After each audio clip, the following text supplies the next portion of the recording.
Some two-thirds of structural works for the RTS Link have been completed on both the Singapore side as well as in Malaysia. Acting Transport Minister Chee says up next for Singapore will be to complete civil works and test the rail systems. Rebecca Metteo tells us more. In 2 years' time, a train connecting Singapore and Malaysia will be running across the straits. Plans are on track for the project, and Singapore has completed work on all 12 pile cabs that support the marine and land viaducts. Singapore Prime Minister Lee Hsien Loong and Malaysia Prime Minister Anwar Ibrahim met at the middle point of the marine viaduct to celebrate the connection of the two sides with a drop-in span. Giving updates on the project, Acting Transport Minister Chee says two-thirds of the works on Singapore's side have been completed. The next phase will require work by the operating company or OpCo and infrastructure companies from both countries. The next major milestone for both countries, both Malaysia and Singapore, will be the completion of our respective civil works, including the remainder of the marine viaduct.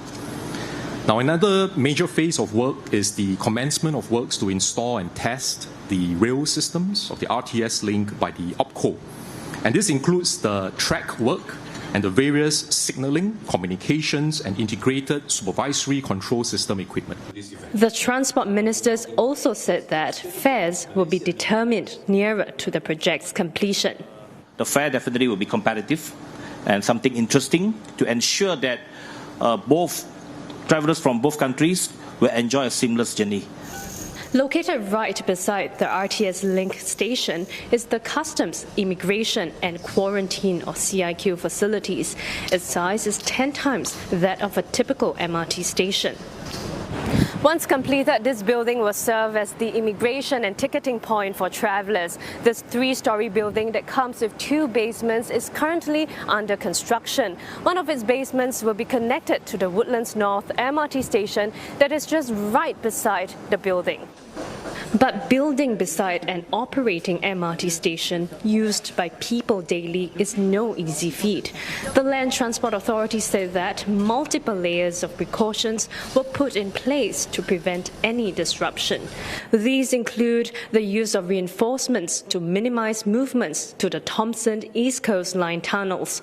Risk assessments were done and extensive monitoring equipment was also put in place. The rail will have the capacity of 10,000 passengers every hour in each direction, and the journey will take about 5 minutes. The project was put on pause several times but resumed 4 years ago.